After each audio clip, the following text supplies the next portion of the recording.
This project was the how we can make a robot can ride a motorcycle to compete with the world-class professional riders by lap time. And then the period itself is only 3 years. We started from scratch and to be the same level with Valentino Rossi, is a world famous professional rider. It's really challenging. But otherwise, that project has no meaning because we want to do the moonshot project. Then that's why the very ambitious and great objectives is important, mandatory. So, but to proceed that kind of project, we looked for some partner who has the same vision and same skill set. Then we could find the SRI International as a joint partner for this project. And when we started this project, nobody has answer. So we try to do kind of lean startup approach. Then in the end of the phase 1, is the first year, that we could get this robot can ride a motorcycle autonomously and can make the low speed slalom. So we continue to collaborate with SRI for the coming phase 2 and 3.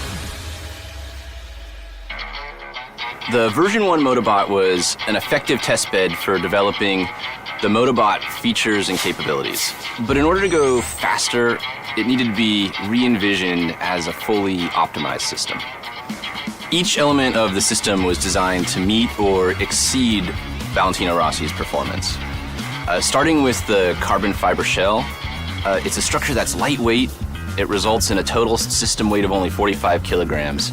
The steering system incorporates a high-power motor and a cycloidal drive. The cycloidal drive, it's compact, it's efficient, and it enables Motobot to output over 200 Newton meters of torque to the steering column. The rear brake is controlled by a twisted string actuator. Twisted string actuators provide efficient gear reduction without the extra width and bulk that's needed for a traditional gearbox. The front brake actuator uses a tapering spiral pulley on the output of the motor. This creates an actuator with a continuously increasing gear ratio. Using this mechanism, motor position and brake pressure on the motorcycle have a linear relationship. This linear relationship allows for a precise control of the brake pressure. Upon achieving the target lap time, the first challenge was to have Motobot autonomously follow the target path.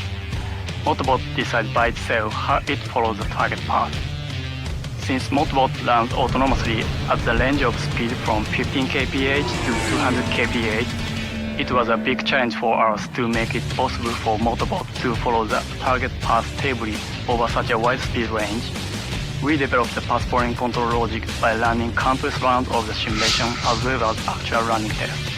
In addition to this, in order to follow the target path, it is necessary for Motobot to recognize its current position precisely. We developed the algorithm to estimate the position with an accuracy of 2.5 cm using various sensors such as IMU in addition to the GPS. Once Motobot was able to follow the target path, the second challenge was to maximize the speed while maintaining stability.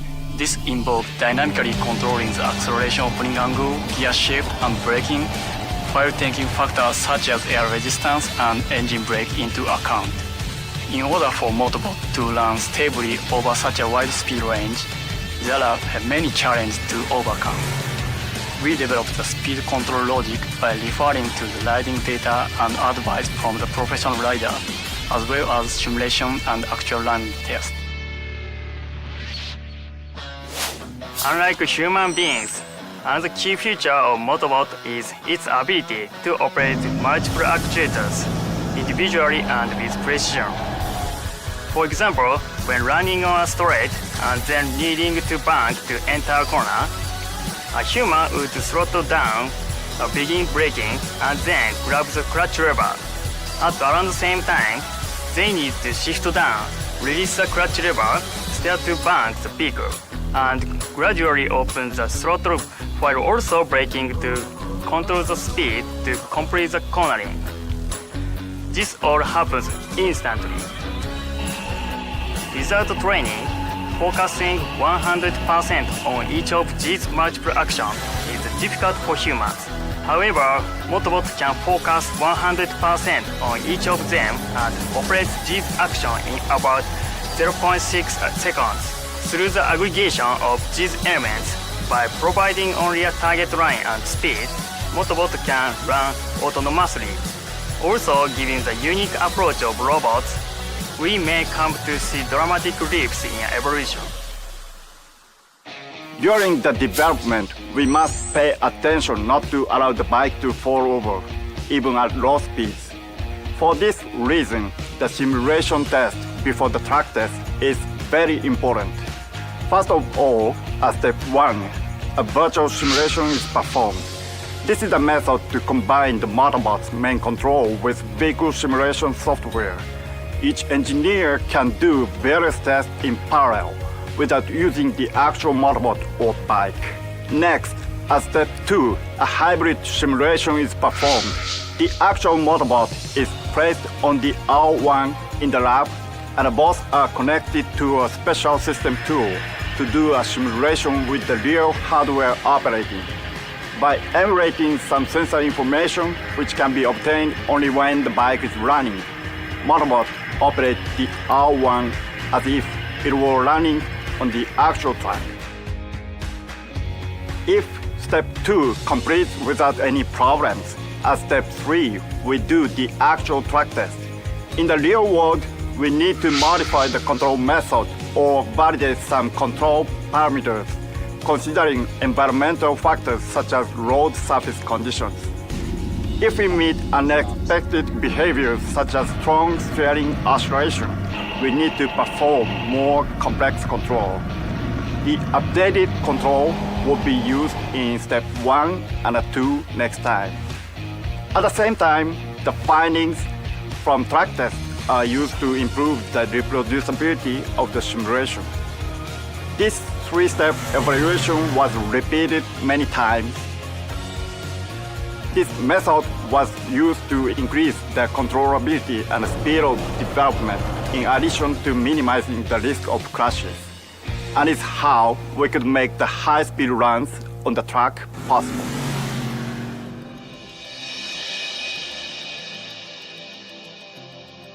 We learned a lot of things from this project, and then we are very, very surprised that how human is great for the cornering and then lighting itself. Very sensitive, very intuitive, very complicated. They can do all of those things very easily. And then that means that we have so big potential to improve our Motobot to be a real human level in the future. So our project, our challenge will be continued. I wanted to create moonshot that would transmit Yamaha's spirit and technical capabilities, both within and outside the company. And I wanted the goal to be very challenging, one that no one has ever tried before, and filled with a playful mind. It can be said that this itself is a character of Yamaha. In other words, it is based on technical insight and at the same time cherishes the inspiration or intuition that shines through after much deliberation. At Yamaha, the spirit of challenge is part of our DNA. Participation in the MotoGP is considered one such example of this, where high technology and talents are fostered through severe competition against rivals. The approach with Motobot is basically the same. One difference is that this time, Yamaha has, by itself, determined the competitor for their challenge, Valentino Rossi. The Motobot project is a challenge in the real world, where the situation changes every moment, a challenge to use real hardware within the natural environment, an extremely high target to achieve. But this is why I feel that we are able to learn so much. Although Motobot could not surpass Valentino Rossi this time, it has proved that robots are capable of maneuvering an unmodified motorcycle autonomously on the racetrack at extremely high speeds. Our challenge has just begun. As well as the Motobot, please look forward to other exciting projects to come. And the kind of world we are able to create using the various technologies that will be realized through Yamaha's one-of-a-kind research.